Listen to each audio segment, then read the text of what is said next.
Great, thank you very much. And I am here with two very important guests to discuss the resistance in the United States and what we're building internationally to prevent a thermonuclear war, which is the first step to moving mankind into a new paradigm. So I'd like to introduce Angela McArdle, who is the chair of the Libertarian Party National Committee, and Nick Brana, who is the national chair of the People's Party. And we will be discussing an upcoming action on February 19th. What I would like to do now is just present the strategic context for this rally. So, first of all, I think part of the problem that we're facing in the United States is the delusion. There's a delusional arrogance that we have to lay to rest. Not that a lot of people are not concerned about thermonuclear war, not that many Americans, maybe most Americans, are not suffering the effects of hyperinflation, the difficulty in just making ends meet. But I think people don't fully realize the difference between our nation, which we have been accustomed to thinking of as the best at everything in the world, the famous American exceptionalism. When we defeated the British Empire, that was exceptional. We were the first nation to defeat the biggest empire ever to exist on the planet. And the purpose of that was not so that we could replicate the crimes of that empire, but so that we could create a model of self-government that allowed the maximum potential development of each individual's talents, and not arbitrary talents, but talents that would contribute to the immortality of mankind, that would contribute to the greater good of humanity as a whole, which requires freedom, because it's there where your creativity is unleashed.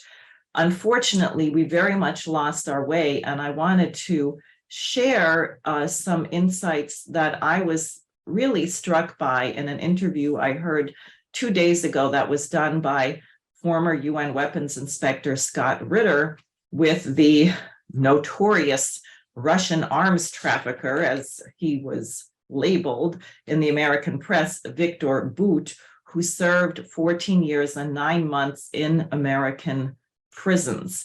And he reported on some things which I just thought would be of interest for Americans to know.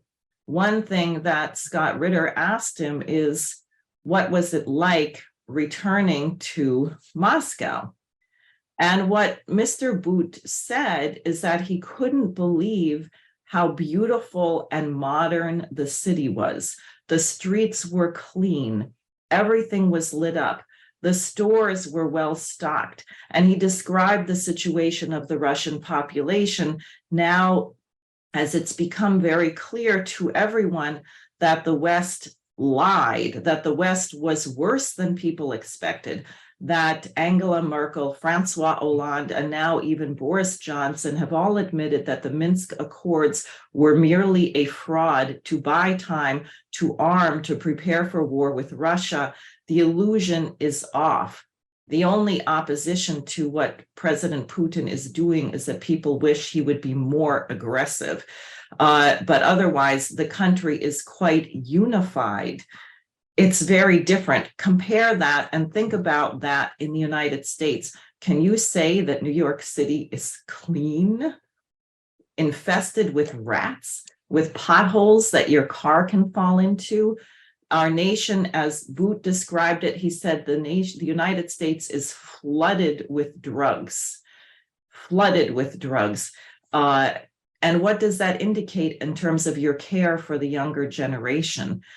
Our young people, our children, are seen as sex objects for profit, not as potential creators for the future. And in fact, the other thing that Mr. Bout described is he said, the other prisoners were asking him if they could emigrate to Russia.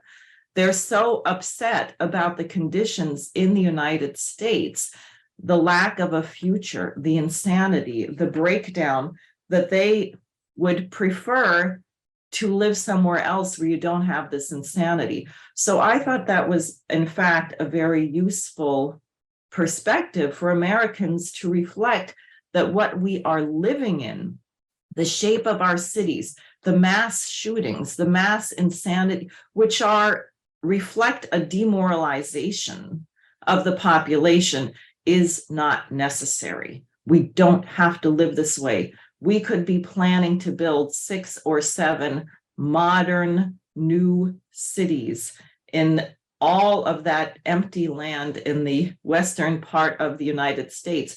Or maybe even we should do something like the Chinese have done, build a new city somewhere a little ways outside of Manhattan, move everybody out so we can repair the infrastructure and move them back in. We don't think this way anymore.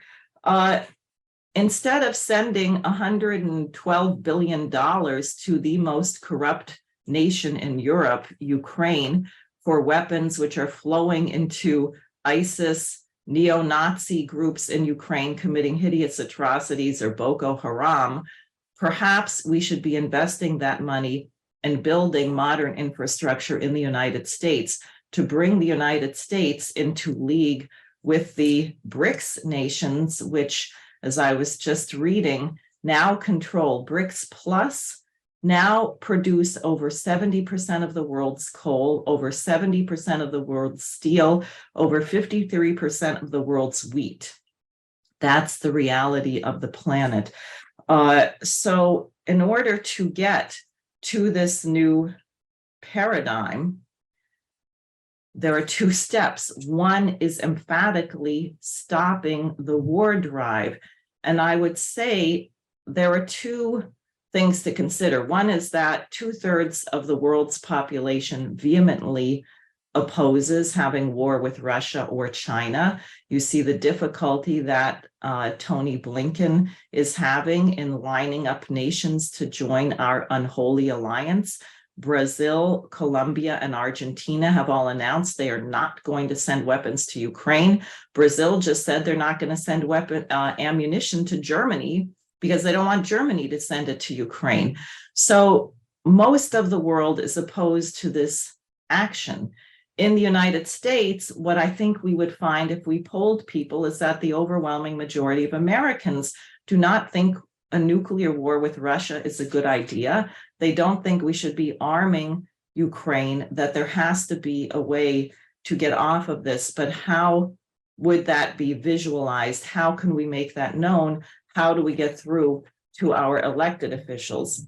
And to answer that question, I'm going to bring on our guests who have teamed up to organize a very, very important action, what should become a world historic action in Washington, D.C. on February 19th, President's Day weekend of this year. So I will stop there and allow you, I guess, Nick, if you want to go ahead and tell people what this is about. I'd be glad to start. So I want to thank you, Diane, the Schiller Institute, for helping the host promote the action, Rage Against the War Machine, and you, Diane, also for speaking at the event. Great to have you. And so, as you've talked about, and as the Schiller Institute has been a leader in talking about, we are on the cusp of nuclear war as a result of NATO aggression, U.S. aggression, and an empire that is falling apart and going the way of so many empires before in a militaristic fury. The difference is that this time, unlike the world wars, unlike any kind of wars in the past, we have nuclear weapons and we have the power to annihilate ourselves. And so on February 19th, we are going to be going to the Lincoln Memorial, People's Party, the Libertarian Party, along with Action for Assange, many other different organizations, World Beyond War, that are helping to put this on. And we are going to rally at the Lincoln Memorial and demand an end to the billions going to Ukraine, demand an end to this war, an end to the war machine itself, the abolition of NATO, the CIA, the abolition of all of these appendages of war. And we are then going to be marching to the White House to deliver our demands to that demented warmonger, Joe Biden. And then after that, we're going to have a reception. We are going to have a film screening of Revealing Ukraine, produced by Oliver Stone. We're very excited for that as well. A couple days later, we are going to have actions in Congress directly, a sit-in. And so it's becoming a whole weekend of opposition of war. And I'm also very excited to say that we have sister rallies coming up all over the place, in Los Angeles, in San Francisco, in other places in the US, and internationally, which you were just telling us about, Diane. So very excited about that. There's the No to NATO March, which is partnered with us as well. That is in London on the 25th. And so this is really growing. A rebellion within NATO is growing against the forces of annihilation, against the forces of war, and saying that instead we need to build a world of peace to replace this war machine that is going to kill us sooner or later. Thank you. Angela. I want to talk about how important it is and meaningful it is that we have performed, we've put everything together through the lens of an issue coalition. A lot of people have come together from different political ideologies and different backgrounds to support this action, because this issue really transcends political boundaries. Our coalition spans a lot of different political parties and ideologies, because we're all, no matter where we come from, we all feel compelled to speak out against this war on behalf of humanity, because nuclear war affects everyone. Peace is for everyone. And even though we might all have a different idea about economics or how we want to get to wherever we're going, from a values perspective, we all want a future world that is free of nuclear war. We want a safe, prosperous future for our family, for our friends, and for the people who come after us. We don't want to live in the shadow of nuclear winter. We want to see humanity thrive. And that's why we've been able to set aside some of our other differences and come together. And quite honestly, it's been a wonderful experience. I think that we need to have things like this happen a lot more often, because it really helps us to kind of push past the tribalism that holds us back in so many ways. It's just so unnecessary, where we can really connect with people on a values-based level and understand, like, we're all part of humanity. We all want to move forward. We want what's best for everyone. And believe it or not, there are a lot of areas that we all agree on. So this is one of them. And it's pretty stark what we're up against, right? Like, this is no joke. We are dealing with NATO. We're dealing with some international alliances that are incredibly powerful, with a lot of money and political power behind them. But I'd like to think that there are more of us than there are of them. So I'm excited about this event. I want to invite as many people as possible to join us. If you oppose war, you are welcome and you belong here. Great. Thank you very much. I think you may want to say a little more about the tribalism question, because people outside the United States might not quite realize how that works. And I would ask both of you for your thoughts on that. Sure. Well, I'd say that the Libertarian Party is very much about free markets and individualism. That's our focus. We have a lot of agreements with the People's Party and some of our other sponsors, but we don't necessarily agree on economics or regulatory frameworks or even other particular issues of governance. And I'll let Nick, speak for his own. I'll let him be the best representative for his organization. But maybe some of this stuff doesn't make it into mainstream news. I'm sure that some of the fighting between Republicans and Democrats does, though. And you'll see that they're actually pretty quiet on this issue. They seem to be pretty much in unison on support of arming Ukraine and NATO and going to war. But us, people from the independent sector and from minor parties, like, we're in agreement on not going to war, and we have set aside like a lot of differences. Like, we'll run candidates maybe against each other, like the Green Party, for example. Like, they're definitely not ideologically the same as the Libertarian Party, but I'd like to think almost all of us are very adamant about opposing this action. I Except would that agree with what Angela said. I'm very proud that we've been able to come together as, a party perceived as being on the right, the Libertarian Party, party perceived as being on the left, the People's Party, and show that issues of ending war, ending militarism, ending empire, abolishing NATO, the CIA, the deep state, all of that is not a left-right issue. As the People's Party, we really see that framework, the left-right framework, as an outdated framework that is used as part of the ideological control matrix to keep people from actually talking to each other. As Jimmy Dore, who's going to be a speaker, says, it's meant to make you hate and distrust your neighbor. Because then, as long as you're suspicious of each other, as long as you are hateful towards each other, then you're never going to actually look up at who's making the money from the war, who's really profiting. The military-industrial complex, all the private contractors, Raytheon, Boeing, and then the kickbacks that they send straight back to the members of Congress,